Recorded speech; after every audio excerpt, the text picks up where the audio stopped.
Ce matin, dans les profondeurs du parti Mouvement Populaire de Libération, le parti était en activité politique le samedi dernier dans la commune d'Abomey-Calavi. On reçoit donc l'un des acteurs, l'un des animateurs, Sabi Sira Kurogone. Bonjour. Bonjour. Au réveil ce matin, on vous appelle au lieu de président du MPL comme il y a quelques jours en arrière. Aujourd'hui, on parle d'ancien président du MPL. Vous avez troqué votre veste? Non, même pas du tout. Être président d'un parti politique, ce n'est pas une fin en soi. Ce week-end, on était dans la commune d'Abomey-Calavi, dans le cadre de l'organisation du premier conseil national de notre parti. Le conseil national du MPL est l'organe suprême du parti en deux congrès. C'est à cette occasion que, en tant que premier responsable du parti, on fait un bilan à mi-parcours de notre mandat. Et on présente le bilan et le conseil nous donne de nouvelles orientations. En ce qui concerne l'activité du week-end dernier, il y a eu deux groupes de travail.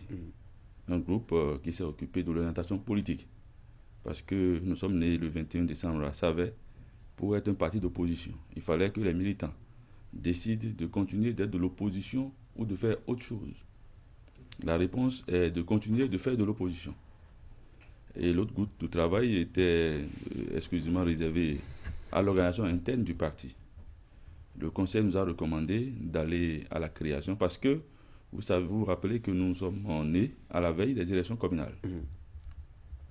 Pour plus d'efficacité, on avait opté pour un directoire national qui était directement lié aux communes, aux coordinations communales.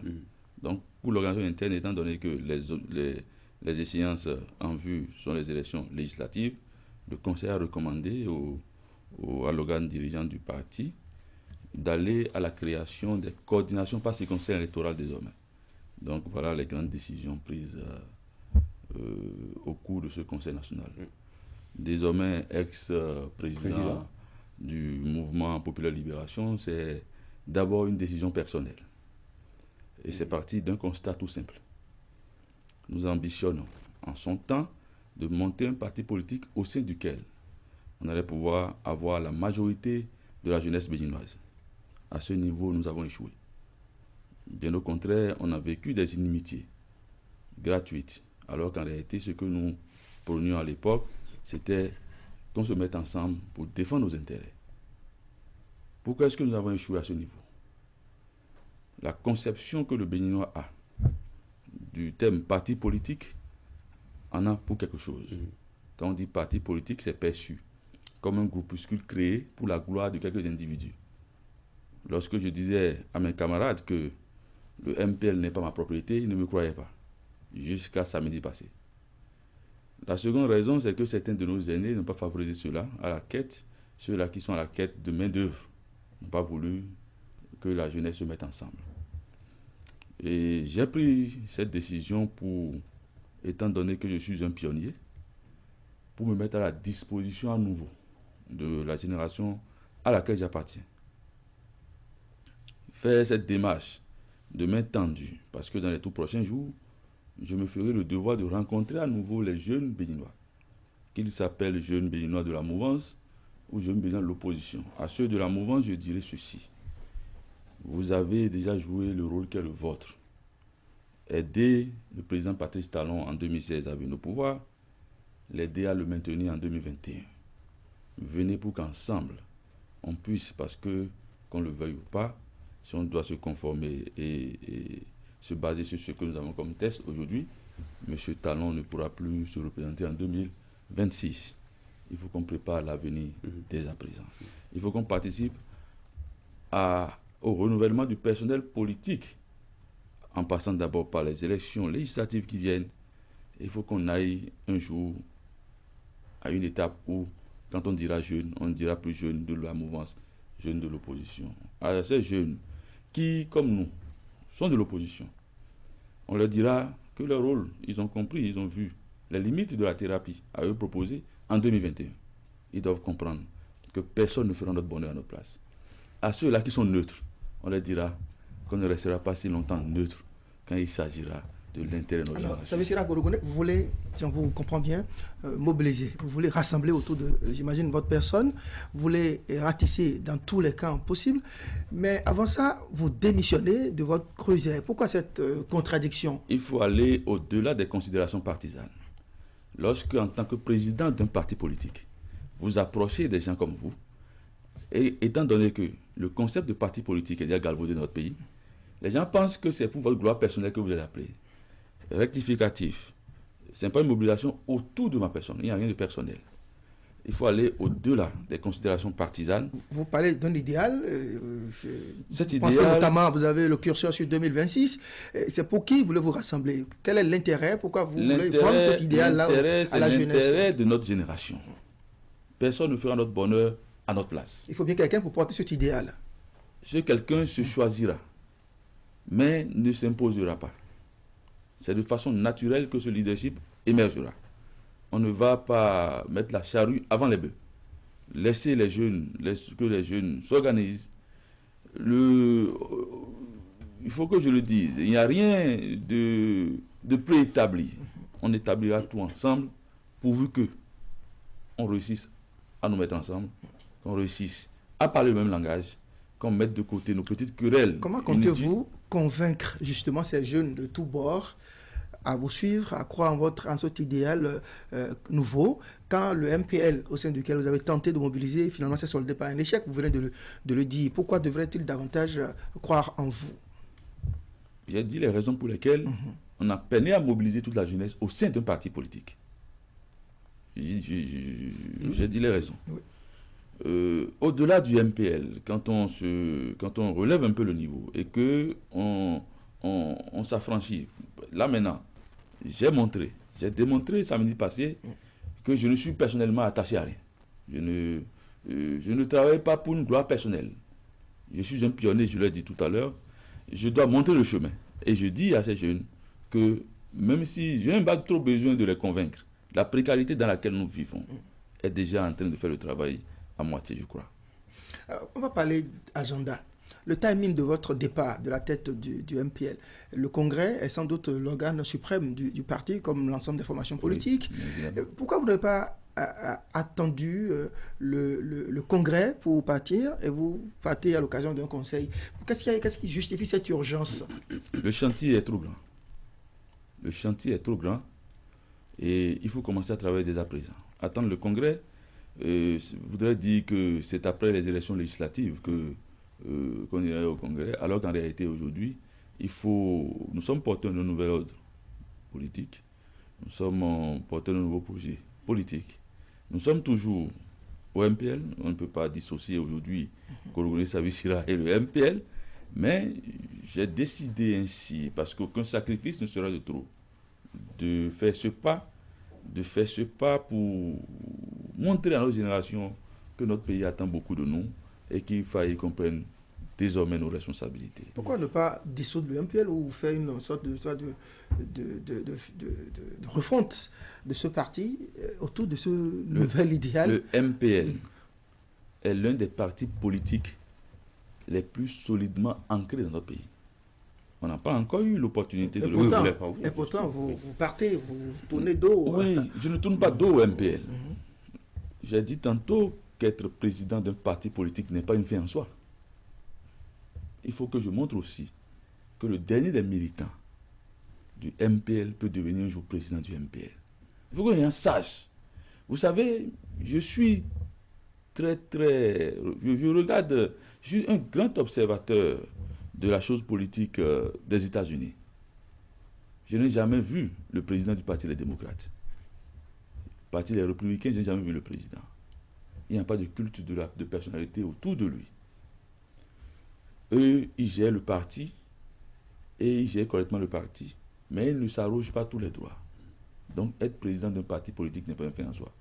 Tous les militants peuvent être présidents d'un parti politique. La preuve, je ne peux pas, même si je le voulais, me dissocier du Mouvement Populaire Libération. Le Mouvement Populaire Libération, c'est notre parti. Ce parti est déjà en marche. Fait son chemin. Mais je trouve que cet instrument-là, il faut le renforcer. Il faut le renforcer dans sa dynamique.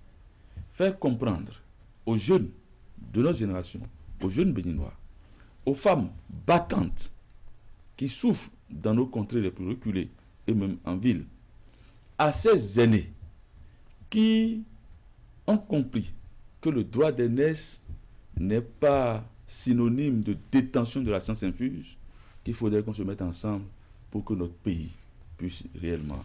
Parlant de ces aînés, j'en imagine en ce moment qu'ils vous suivent sans doute avec un petit sourire en coin pour constater qu'il est extrêmement difficile pour la jeunesse d'entreprendre en politique. Vous êtes jeune, vous avez rassemblé autour de vous des jeunes pour faire cette expérience du MPL qui aujourd'hui, c'est pas tout bien passé et vous passez la main à quelqu'un d'autre. Finalement, est-ce qu'il ne faille pas pour la jeunesse rester aux côtés des aînés, militer au sein des partis politiques et apprendre davantage plutôt que de se lancer comme vous avez pu le faire avec le MPL?